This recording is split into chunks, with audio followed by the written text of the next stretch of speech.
Welcome to the Building Materials Sales and Marketing Podcast, presented by Mark Mitchell, a sales and marketing consultant who specializes in helping building materials companies overcome difficult sales problems. Mark is the author of the book Building Materials Channel Marketing and a frequent speaker at industry events. Hello, this is Mark Mitchell from Wizard Strategy. Today, I'd like to talk to you about perhaps you should either slow down your growth or stop your growth, or perhaps even stop taking new customers in building materials, period. This first came to my attention last month when I was talking to the executive vice president of a very large window and siding company. And we were talking and he said, Mark, the last thing I need is your help. I don't need to grow my sales anymore at this time. And I asked him why.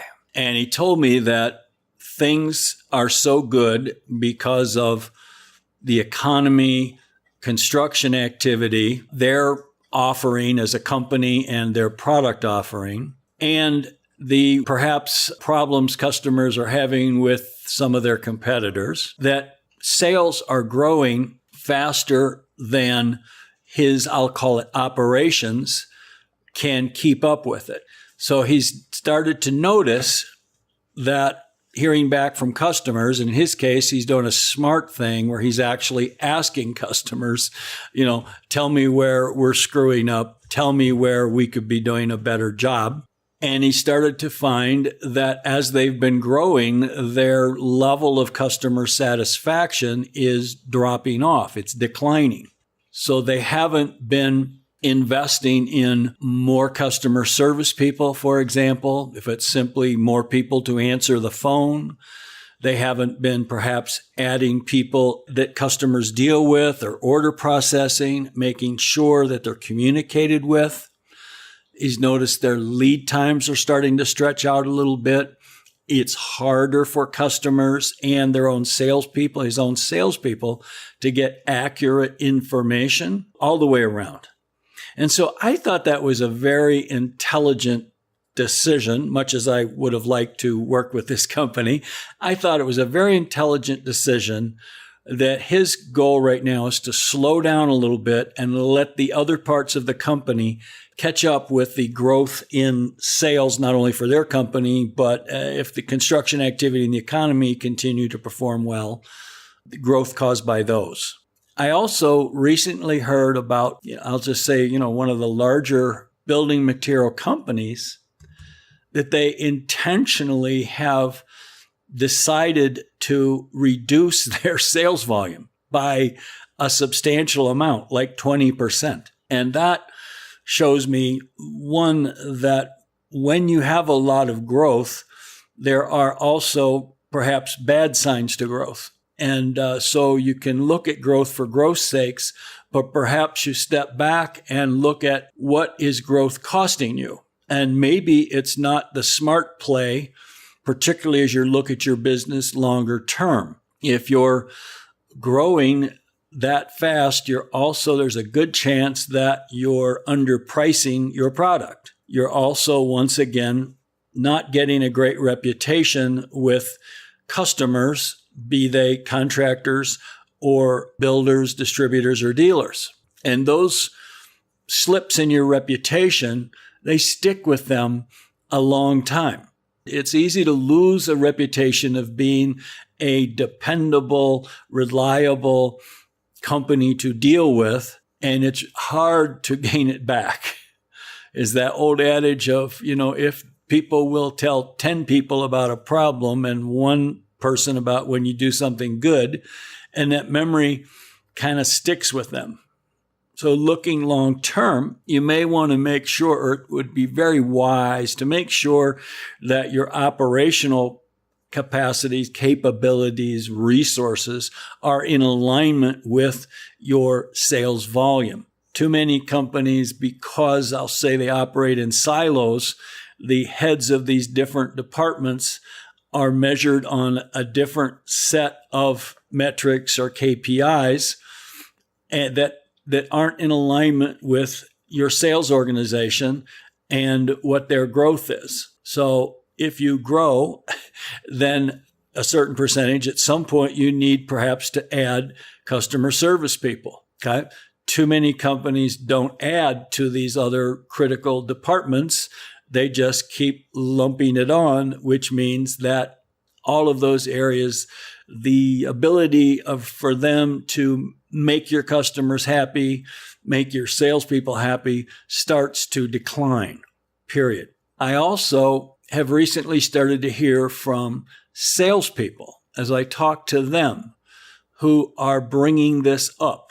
And they're saying, my company and my boss are after me to grow sales. But I am now noticing that the more we're growing sales, the more I feel like the company does not have my back, that our levels of customer service and satisfaction are dropping off as we are growing. So the first problem we have is my existing loyal customers, people that have been with us for years, people that would be hard for my competition to take away from me, that we are now treating those loyal customers not as, I don't want to say worse, but not as well as we have in the past, not as well as we should, as we are in a hurry to add new customers and new business. So the other problem is I now, as a salesperson, I now don't have a lot of confidence in the commitments I can make to a customer. And sometimes I find that we're growing so fast and I'll use the internal resources have dropped off to the point where I cannot get an accurate answer. No one can tell me the order is or is not going to ship on Wednesday. And will it be complete? And if it's not going to ship on Wednesday, when will it ship? So this is creating a real problem. And for companies that are focused on growth without having their resources match their growth, their internal customer support and service resources, they are putting themselves every day at risk of starting to lose that business. Years ago, I had an advertising agency, and I found that my advertising agency in those days had a ceiling. There was an amount of business that I could and my agency could do, and I'll take the hit and say under my leadership. And now there was a ceiling that I couldn't figure out, we could never really get past.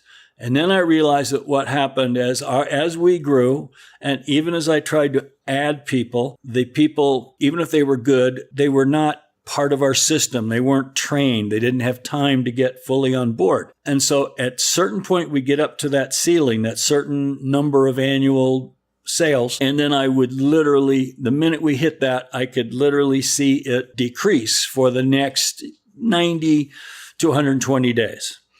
And I realized that what happened was that we reached our capacity, but we didn't say no to anyone. We kept trying to grow. We kept trying to do more for our current clients and get new clients. And then all of a sudden, we started to drop the ball. We started to miss deadlines. We started to go over budget.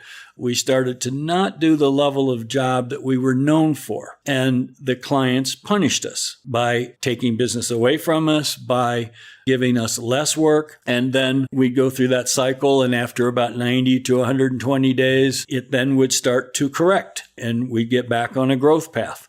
But once again, and we might go down like 20%, and then we'd start on this growth path back up. And once again, we would hit that ceiling.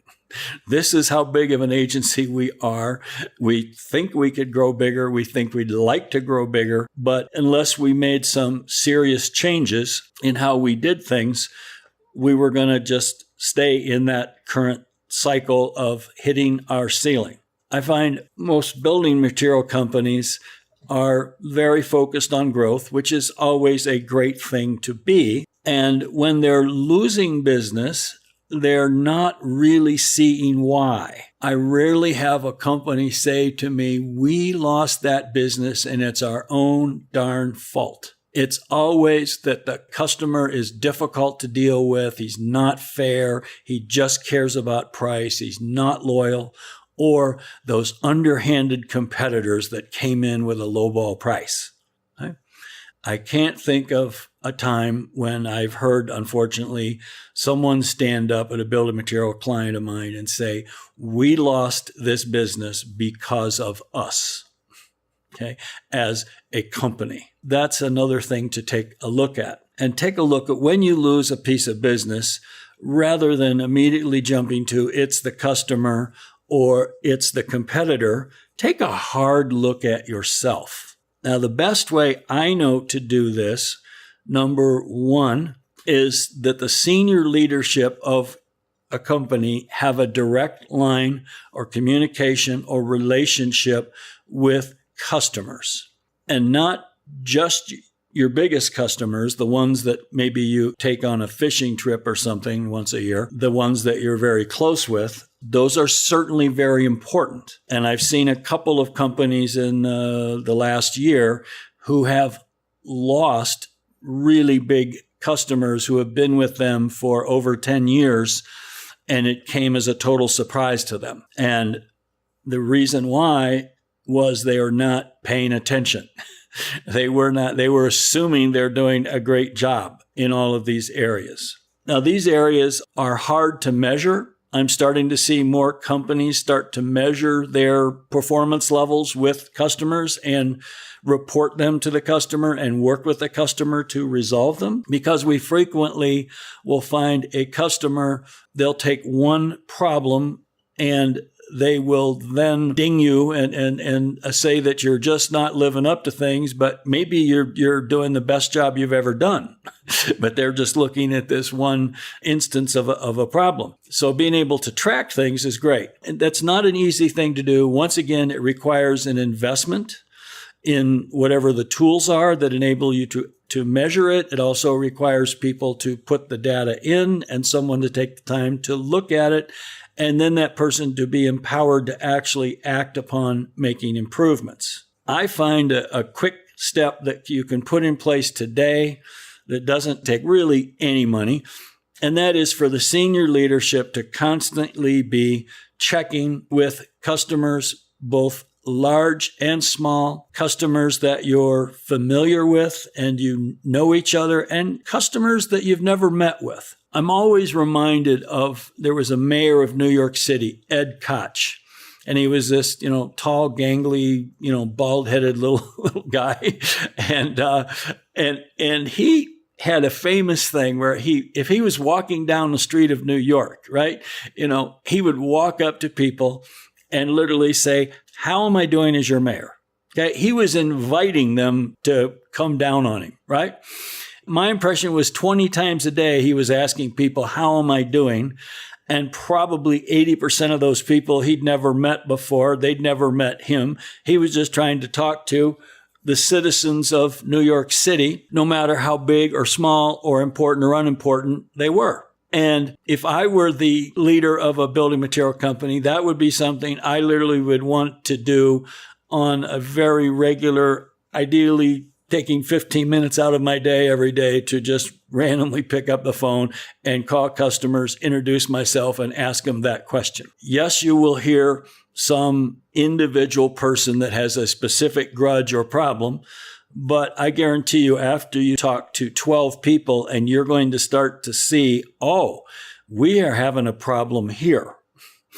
I need to look into this. What happens in most building material companies is the leaders are shielded from that information.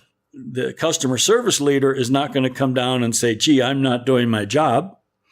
And he may not know. He probably doesn't even know that he's not doing his job as well as he should. The salespeople either don't want to throw somebody under the bus, or they have been told, "Don't rock the boat."